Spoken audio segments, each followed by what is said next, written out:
Abra sua Bíblia comigo, por gentileza, no livro do profeta Oséias, capítulo 4.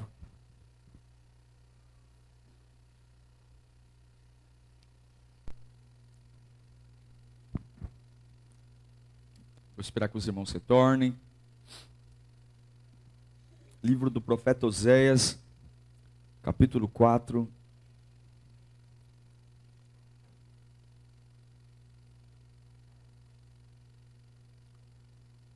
Está todo mundo bem aí?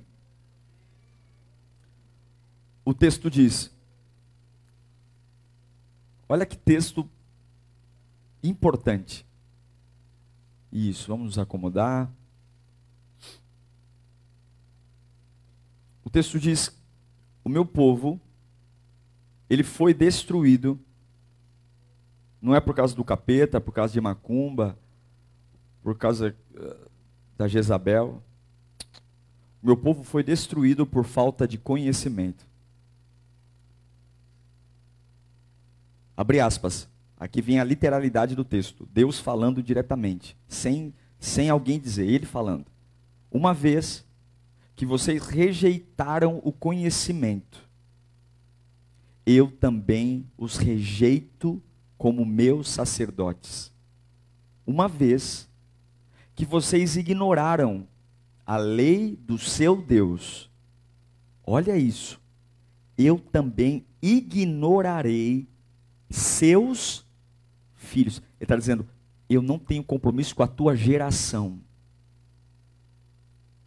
Promessa é sempre opcional. Não é porque Deus te deu uma promessa que você pode fazer tudo o que vai fazer, que ele vai cumprir. Promessa é caminho. Havia uma promessa para chegar em Canaã. Todo mundo entrou? Deus mentiu? Não. A promessa sempre é opcional. Vamos orar?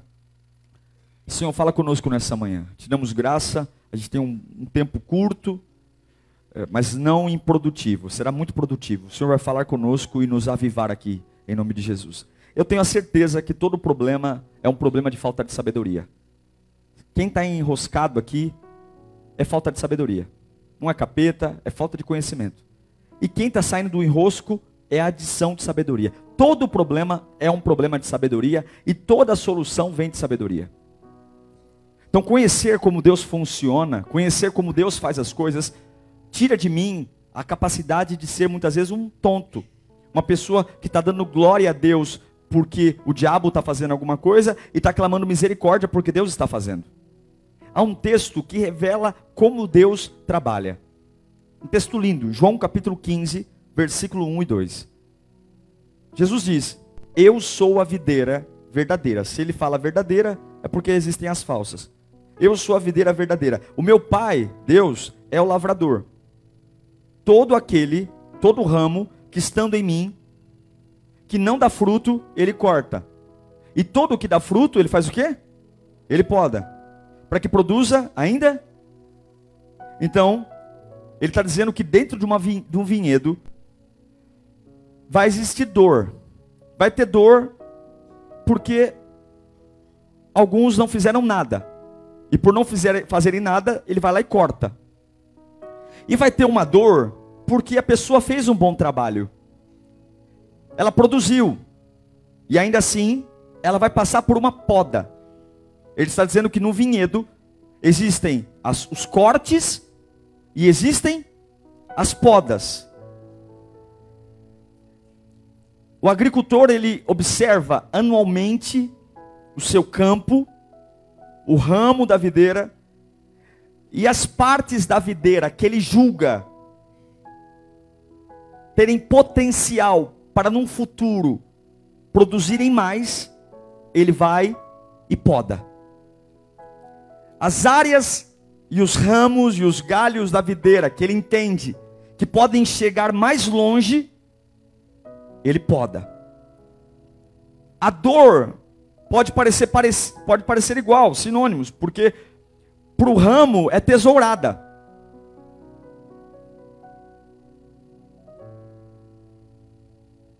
E por isso que ter o conhecimento do que Deus faz é importante. Porque a dor da poda Olha o segredo. Ele quer que você avance. Então ele vai pegar uma área, preste atenção, que você já está produzindo, está tudo bem. Você já está dando resultado. Você já está indo bem ali. Não é porque você está mal, porque nós condicionamos a dor e a poda e o corte à consequência de um erro. Não, não, não, não. O corte vem porque eu não amo Jesus. E ele me quer perto, mas do jeito dele. Então ele me corta e põe para o lado. Agora, a poda não. A poda, ela vai trazer uma cicatriz. Ela vai tirar coisas de mim em áreas que eu estou fazendo tudo e está dando tudo certo. E ele faz isso para que eu faça e produza. Não entender isso é entrar em crise. Porque é um processo ilógico. Está tudo indo bem e de repente ele me poda. Ele tira de mim a expansão e me retrai. E me faz dar um passo atrás. Porque a poda é o compromisso com o agricultor. É o compromisso que o agricultor tem com o ramo que ele entende que no futuro pode ser melhor. Quando o profeta Oséias diz que o povo é destruído, perece por falta de conhecimento, é porque nós somos tão rasos que não paramos para estudar a forma como Deus lida com a gente. Nós sempre trazemos a nossa percepção de Deus por aquilo que ouvimos dos nossos pais, por aquilo que ouvimos das nossas professoras, mas nunca ouvimos do próprio Deus a forma como Ele lida com a gente. É por isso que nós perecemos, porque damos o nome de maldição àquilo que é bênção, e damos o nome de bênção para aquilo que é maldição, porque essa dor da poda, ela tem a intenção de gerar futuro. E ele só poda porque ele acredita. Ele só poda porque ele se importa. Ele só poda porque ele vê algo maior à frente. E se isso não ficar claro para mim, a dor da poda e a dor do corte são muito parecidos. E pode ser que eu esteja entrando num colapso nervoso só porque eu estou sendo podado. A dor pode ser a mesma, mas os propósitos da dor do corte e da dor da poda são diferentes. Quando Deus poda, Ele está nos forçando a viver um momento novo. Porque muitas vezes nós montamos tendas no sucesso do passado. Nós somos assim, temos uma fase boa e logo montamos tendas e moramos ali. Conseguimos ganhar uma faixa salarial e moramos ali. Levamos a vida espiritual num lugar, produzimos bem, fizemos tudo direitinho e logo montamos acampamento. Nos damos o direito de morar em sucessos e produzimos. E Deus diz, você é um ramo tão maravilhoso, está ligado em mim, você tem que ter mais, produzir mais, então eu vou podar você. Porque você nunca deve morar numa fase, você tem que olhar que Deus tem algo mais para você. E quantos estão morando em fases de avivamento, em histórias, saudades de cultos, saudade de pessoas, saudade de momentos, coisas que já passaram décadas atrás, e isso tem dado a você uma satisfação, e a poda tira a satisfação. A poda tira de você uma produtividade, a poda tira de você um fruto, porque não porque ele está te punindo, mas porque ele quer aumentar o nível do fruto e a relevância do fruto, e para isso a única forma é diminuir. O sucesso tem matado muitos crentes. O sucesso do passado, o sucesso tem matado muitos pastores, o sucesso tem matado muitos voluntários, pessoas que batem no peito e dizem, você não pode me cobrar nada porque eu já fui muito bom, você não pode me encher a paciência porque eu já servi muito aqui, porque estão morando em áreas de sucesso, e a tesoura sabe que ela vai tirar de você essa satisfação. O agricultor, ele corta para forçar um novo momento e exercitar um novo nível. E é por isso que o apóstolo Paulo vai falar em Filipenses 3,14, que a única forma de você entender o cristianismo é quando você avança para um alvo que está à frente. Ele diz, olha, eu avanço para um alvo, a fim de ganhar um prêmio do chamado celestial. Ele está dizendo, eu avanço para o céu, então tudo o que vier à minha frente é passageiro. Eu não vou construir tendas, mas eu vou passar. Se eu preguei 3.000 almas foram consagradas, aceitaram Jesus, eu não vou me sentir um pastor, a última bolacha do pacote. Eu vou continuar avançando, porque o meu prêmio não é ganhar ou dobrar a quantidade de almas. O meu prêmio é alcançar a salvação, o meu prêmio é chegar lá, o meu prêmio é esse, a tesoura vai vir. Eu prossigo para o alvo para ganhar o prêmio do chamado celestial de Deus, de Cristo Jesus, e todos nós que alcançamos a maturidade, devemos ver as coisas dessa forma. Se você é maduro, você vê as coisas assim, avançando para o alvo. Avançando. Vou te dar 3 exemplos rápidos de poda. Exemplos que você conhece e traz para frente. O primeiro dele é José. Deus chama o camarada e diz para ele, eu vou honrar você. Ele é um menino, ele está em casa. E Deus diz, o seu ministério será a honra. Nas 2 visões ele é honrado. Tanto os feixes se dobrando contra eles, diante dele. E aí mostra, ele vai comer na mesa, ele conta a visão para os irmãos e para os pais. O pai diz, filho, você está dizendo que eu vou me curvar diante de você? Os irmãos o invejam. E aí você diz, algo bom. Deus deu aquela visão a José porque ele era um bom filho. Ele era um bom menino. E Deus diz, do jeito que você está, você vai ser o mesmo. Deus dá algo a ele, um sonho. Ele aceita. E agora a tesoura começa. Crac, crac. Deus diz que vai honrá-lo. E pouco tempo depois de dizer que vai honrá-lo, ele é totalmente injustiçado. Cai numa cisterna. Vindo de pessoas que nunca deveriam fechar o coração para ele. Pessoas que moram na mesma casa. Que vieram do mesmo pai. E frequentemente a tesoura de Deus está nos surpreendendo. Pipocando situações de lugares que nós nunca imaginaríamos, de pessoas que estariam com a gente, e de repente situações que eu estava satisfeito, simplesmente se tornaram algo que eu não sei mais nada. Estava tudo em paz, tudo no meu controle, pastor. Minha vida em santidade, buscando a Deus, adorando ao Senhor, sendo um voluntário, e agora tudo se tornou de perna para o ar, porque Deus me dá um sonho que vai me honrar. Agora eu estou numa situação que eu não dou mais conta. Eu estou numa situação difícil. Porque pessoas que deveriam me confortar estão me matando. São ferramentas da poda.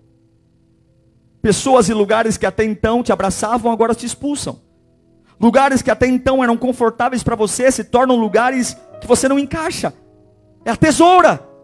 As injustiças não foram só na família, não. Ele foi injustiçado em tudo. Mentira, prisão. Ele foi esquecido na solidão, nas mãos dos egípcios. Mas enquanto o seu mundo exterior era podado, Deus estava trazendo uma expansão única de maturidade dentro dele. Talvez essa palavra pode ser óbvia e você está entendendo aonde eu vou chegar, mas ela não é tão óbvia. Porque saber e não fazer é a mesma coisa que não saber. Deus está falando com você nesta manhã, que muitas vezes Ele vai mexer com o que está fora para te ampliar o que está dentro. Enquanto José era pisado, traído, acusado de estupro, esquecido numa prisão, dentro dele se descobria uma autossuficiência em Cristo Jesus, nunca antes vista. Eu quero que você entenda, Deus tem um propósito para você ir mais, e esse mais não passa por um novo cargo, um novo título, não passa por um novo seminário, não passa por mais um diploma na parede, não passa por uma honra, passa por uma tesourada, e Ele vai tesourar exatamente aquilo que você é bom, porque Ele corta aquilo que você já produz, para produzir mais. A tesoura vai direto naquilo que você é bom, a tesoura vai direto naquilo que você é capaz. A tesoura vai direto naquilo. Qual era a capacidade e o ministério de José? Honra, administração, governo. E a tesoura faz o que? Tira dele toda a capacidade de ser honrado, toda a capacidade de ter governo, toda a capacidade de ter voz ativa. Vai cortando aquilo que Deus prometeu para ele frutificar. É exatamente o lugar que Deus não deixa ele fazer nada, porque Deus está podando. Aí você fala, pastor, mas confie no agricultor. Confie no agricultor, confie. Uma vez que a vida de José está na mão de Deus, Deus coloca tudo na vida dele. E é interessante perceber que quando ele é podado, ele consegue olhar para os irmãos que o traíram e ele simplesmente consegue amá-los. perdoá-los. Ele simplesmente consegue surpreender a lógica humana, porque se você apanhou, você quer bater, se você foi traído, você acha que tem o direito de trair, e agora José está no auge da sua vida, como um ramo cheio de cicatrizes, mas produzindo coisas que até então ele não poderia, perdoando quem tem que perdoar, sustentando quem o jogou numa cisterna, entendendo que nada disso aconteceu para a morte, mas era a poda. A poda é o meio pelo qual Deus vai tirar mais glória da sua vida. A poda é o meio pelo qual Deus vai fazer você glorificar a Ele mais na sua vida. Que é outro exemplo de poda? Jó. Eu não vou contar a primeira parte porque todo mundo conhece. Ele perde tudo, mas o final da história é tão lindo quanto o começo. Ele perde os 10 filhos, ele fica doente, a mulher manda ele amaldiçoar todo mundo, os amigos vêm para o confortar, e ficam, ao invés de confortá-lo, criam uma prisão emocional, cobrando dele, dizendo: você está em pecado, meu, não é possível que alguém perca filhos, não é possível que alguém perca casamento, não é possível que alguém fique doente nesse nível, e está em pecado, confessa teu pecado, confessa teu pecado. Não consolaram, não abraçaram, não oraram com ele, só o tornaram pior. Mas ele entendeu que não era o diabo, era tesourada. Alguma coisa viria. E como que eu sei disso? Como eu sei? Porque as próprias palavras de Jó, em Jó capítulo 14, versículo 7, ele vai dizer que para a árvore há pelo menos a esperança. Se é cortada, torna a brotar, e os seus renovos se vingam. Verso 8: suas raízes poderão envelhecer no solo, e o seu tronco morrer no chão. 9: e assim como o cheiro de água ela brotará, e dará ramos como muda e planta nova. A vida de Jó foi moída, mas ele venceu. Eu vou dar o último exemplo. Jesus é o maior exemplo de poda. A tesoura de Deus foi sobre ele. Ainda no ventre de Maria, Herodes começou a persegui-lo. Não teve paz nem para nascer. Nasceu numa estrebaria. Ele começou a sua missão desacreditado pelos seus irmãos. Ele disse que o profeta não tem honra na sua casa. Ele é amado por todos, só não é amado na sua casa, só não é valorizado na sua casa. A poda, perseguido, caluniado, foi chamado de demônio. Tentaram apedrejá-lo, Satanás começou o ministério sendo levado ao deserto, e depois as tentações, foi traído por pessoas que comeram com ele, abandonaram. Ele foi interrogado, esbofeteado, escarnecido, pendurado no madeiro, e tudo isso injustamente, e tudo isso direcionado pelo agricultor, porque o sucesso que estava para vir na vida do próprio Deus, a glória que estava sendo gerada, a tesourada estava contribuindo para isso. Por quê? Porque o futuro há mais fruto. Tem um versículo que define isso muito bem. Hebreus 12, 2. Tendo, pois, os olhos fitos em Jesus, autor e consumador da nossa fé, ele, pela alegria que lhe fora proposta. Por que eu suporto a tesourada? Por que eu suporto algo que eu já frutifiquei? Está dando tudo errado, pastor. Tudo errado. Por quê? Pela alegria que lhe foi prometida, suportou a poda, suportou a cruz, desprezando, ignorando a vergonha do momento da tesourada, e depois assentou-se à direita do trono de Deus. Eu não sei para quem eu estou pregando aqui, mas se você entender que as pessoas mais influentes desse mundo,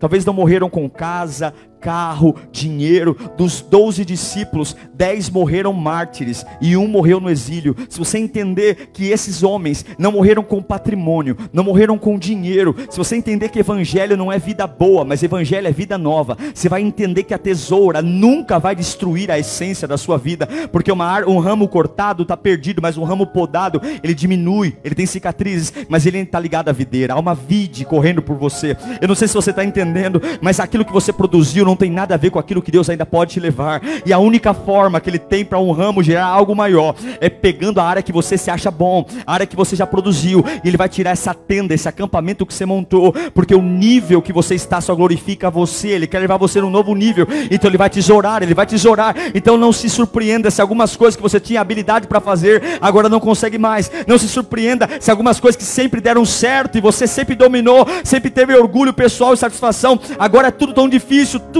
há tantas marcas, porque Ele está podando você. Não é Satanás, não é o capeta, não é demônio, não é macumba, é Deus está te podando, e Ele está tesourando você, porque é uma glória futura. Eu não sei o quanto isso faz sentido para você, mas imagine se Deus só te desse saúde, imagine se Deus só te desse carro, imagine se Deus só abrisse porta para você na faculdade, imagine se a nossa vida se resumisse apenas a receber casa, carro, marido. O quão pobre nós seríamos, o quão miserável nós seríamos. Imagine se a única coisa que Deus tinha para me dar é o que a conta bancária pode produzir. Deus não tem só carro, casa para dar a você. Deus tem uma expansão de alma, uma expansão de força, uma expansão intelectual, uma expansão de envergadura, sendo a imagem e semelhança dele. E a única forma que Ele tem é olhar para um ramo já bonitinho, que aceitou a Jesus, que se reconciliou, que é até um voluntário, e dizer: você não é só isso, e eu vou podar você para que dê mais fruto, eu vou podar você para que eu te amo. Eu não sei se você entende, mas todos os discípulos que quando morreram, nós olhamos para eles, e nenhum deles, quando você vê Pedro crucificado no Coliseu de cabeça para baixo, quando os imperadores disseram: você vai morrer como seu seguidor, com aquele que você segue, já que você é seguidor dele, então você vai morrer como ele. Você vê Pedro dizendo: eu não sou digno de morrer como Cristo, me pendurem de cabeça para baixo. Quando eu olho para isso, eu não tenho pena de Pedro. Ele está morrendo, ele sofreu, ele chorou, ele deve ter gemido muito ali, mas eu sinto orgulho de Pedro, porque ele morreu pobre, morreu sem patrimônio, morreu sem nada, mas ele morreu com cicatrizes do seu ramo, que davam toda a glória a Deus. Eu não sei qual é o legado e a história que você quer deixar, mas a tesourada do agricultor está disponível para aqueles que querem crescer, não naquilo que você projetou no computador da sua casa, não naquilo que você projetou quando você sentou para fazer matrícula na tua universidade, mas aquilo que você projetou quando você desceu num batistério e disse para um pastor, para uma multidão, dizendo que você não ia viver mais, você ia viver para Cristo, que você disse que ia morrer para o mundo e nascer para Ele, dizendo que a sua vida é dele. E o agricultor está dizendo: se a sua vida é minha, eu é que sei que pensamentos que tenho sobre vós. Se a sua vida é minha, os meus caminhos são mais altos do que os teus caminhos. Se a sua vida é minha, os meus pensamentos são mais altos do que os teus pensamentos. E eu vou cortar mesmo, eu vou cortar porque você vai aprender a lidar com dinheiro, eu vou cortar porque você parar de ser uma vergonha, de produzir essa mixaria. Se você tem o meu Espírito sobre você, se você tem o meu poder sobre você, você não vai ficar produzindo essa colheita miserável e pequena. Pode ser boa para você, mas tem mais poder. Levanta a mão para cá. Eu não sei que fase da sua vida você está, mas a dor que você passa hoje, pela prova, pela poda, continue firme, porque Deus vai usar você, vai usar. Tem um texto lindo de um homem que talvez foi um dos mais podados depois de Cristo. Olha esse texto, 2 Coríntios, não precisa abrir não, vou projetar aqui, capítulo 11, eu não preciso nem explicar, o texto é autoexplicativo. O apóstolo Paulo fala o seguinte, quem está comigo aí? Ele fala assim, ó: são estes os servos de Cristo? Ele estava falando de um mimimi. Olha, as pessoas reclamando da sua vida cristã. Ele vai falar dele. Olha o que ele fala dele, presta atenção. Estou fora de mim para falar dessa forma. Eu ainda mais. Trabalhei muito mais. Fui encarcerado mais vezes. Fui açoitado mais severamente. Exposto à morte repetidas vezes. 5 vezes recebi dos judeus 39 açoites. 5 vezes. 3 vezes eu fui golpeado com varas. 1 vez apedrejado. 3 vezes sofri naufrágio. Passei uma noite e um dia exposto à fúria do mar. 24 horas dentro d'água. Estive continuamente viajando de uma parte a outra. enfrentei perigos nos rios, perigos de assaltantes, perigos dos meus compatriotas, perigos dos gentios, perigos na cidade, perigos no deserto, perigos no mar e perigos dos falsos irmãos. Trabalhei arduamente, muitas vezes fiquei sem dormir, passei fome e sede, e muitas vezes fiquei em jejum, suportei frio e nudez. Além disso, enfrento todos os dias, diariamente, uma pressão interior. Sabe por que a pressão dele? A saber, a minha preocupação com quem? Ele passou tudo isso. E o que angustia o coração dele é a preocupação com quem? Com as igrejas. Você quer desistir por quê mesmo? Por que mesmo? Por que mesmo? Está difícil por que mesmo? Hã? Por que mesmo? Por que mesmo? Qual é a razão do seu choro?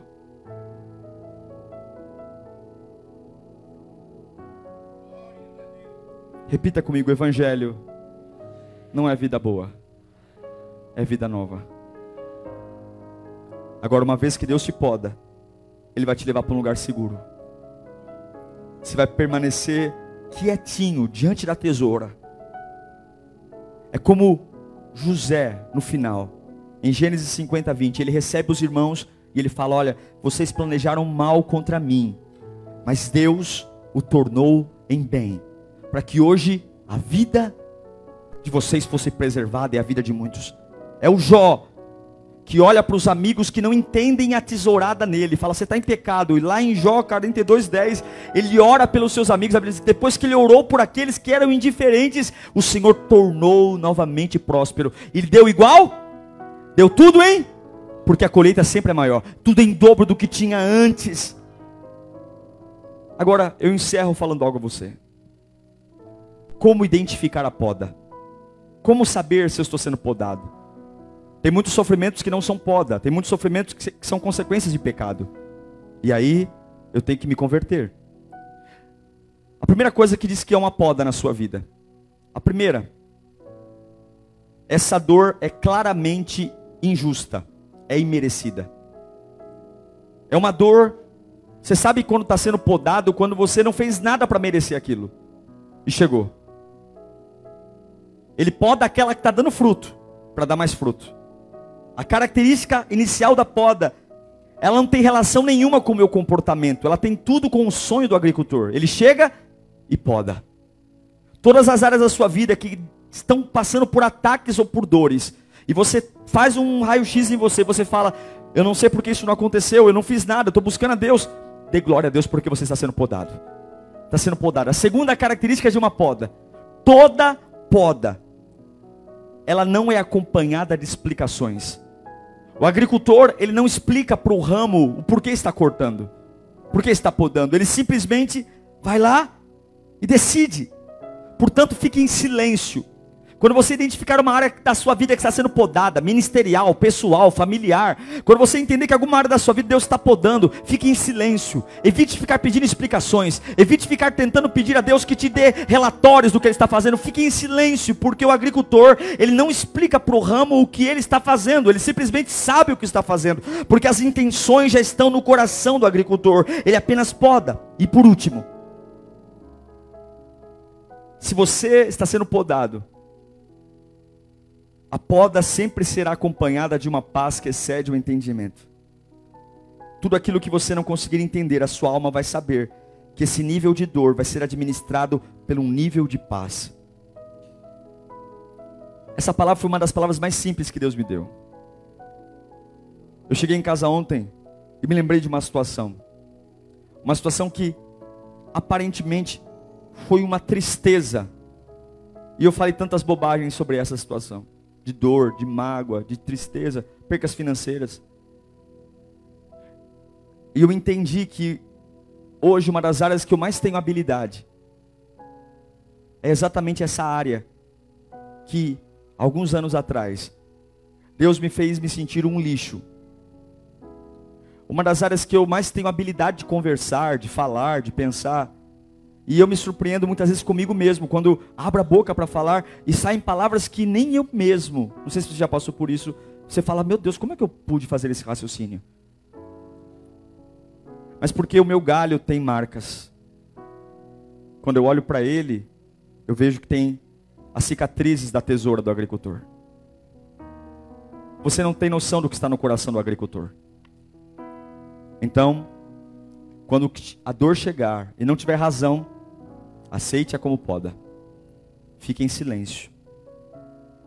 E deixe Jesus pertinho, para que a paz inunde o seu coração.